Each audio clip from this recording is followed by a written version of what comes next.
ఎవరు చూడలేదులే ఇక్కడ కూర్చొని మందు తాగేద్దాం, ఊరు చివర పేకాట పెట్టుకుందాం, మనల్ని ఎవరు పట్టుకోలేరు, కోడి పందాలు ఆ మూల నిర్వహిద్దాం, ఎవరు రారు, ఇలా అనుకున్నారో మీ పని అయిపోయినట్టే.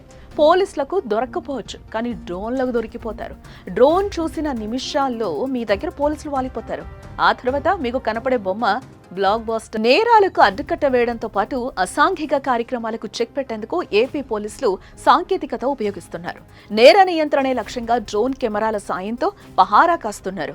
బహిరంగంగా మద్యం, గంజాయి తాగడం, పేకాట, ఈవ్ టీజింగ్, చైన్ స్నాచింగ్ వంటి నేరాలపై డ్రోన్ కెమెరాలతో పర్యవేక్షిస్తున్నారు. నిర్మానుష్య ప్రదేశాల్లో పేకాట ఆడినా, మందు కొట్టినా, కోడి పందాల లాంటి అసాంఘిక కార్యక్రమాలకు తెరలేపినా వారిని డ్రోన్ ద్వారా గుర్తించి చర్యలు తీసుకుంటున్నారు.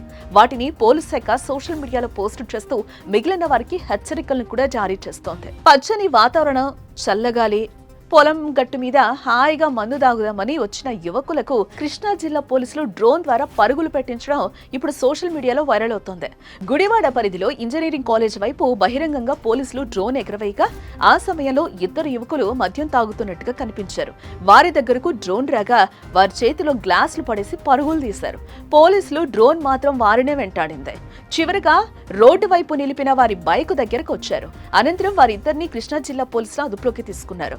ఈ వీడియోను కృష్ణా జిల్లా పోలీసులు పోస్ట్ చేయగా నారా లోకేష్ కూడా దానిని రీట్వీట్ చేశారు. పొలాల్లో విశ్రాంతి తీసుకుంటున్న వారిని చూస్తే జాలేస్తుంది, కానీ నేను ఎలాంటి సాయం చేయలేను, పోలీస్ డ్రోన్లు వాటి పని అవి చేస్తున్నాయంటూ రాసుకో. దీనికంటే ముందు ఓ లారీలో పేకాట ఆడుతున్న వారి భరతం పట్టిన వీడియో వైరల్ అయింది. ఓ ప్రాంతంలో లారీలు పార్కింగ్ చేయగా ఓ లారీలో కొందరు పేకాట ఆడుతూ ఉండడం పోలీసులు ఎగరవేసిన డ్రోన్ గమనించింది. దీంతో వెంటనే అక్కడ పోలీసులు వాలిపోయి వారి అదుపులోకి. నేరాల నియంత్రణ, నిఘా, భద్రత నిమిత్తం కేవలం కృష్ణా జిల్లా పోలీసులే కాదు, అన్ని జిల్లాల్లో డ్రోన్లతో నిఘా ఏర్పాటు చేశారు. అసాంఘిక కార్యకలాపాల కట్టడికి చర్యలు తీసుకుంటున్నారు. డ్రోన్ ద్వారా సత్ఫలితాలు వస్తూ ఉండడంతో పోలీసులు మరింత విస్తృతంగా వాడే ఆలోచన చేస్తున్నారు. డ్రోన్ నిఘాపై మీ అభిప్రాయాన్ని కామెంట్ చేయండి.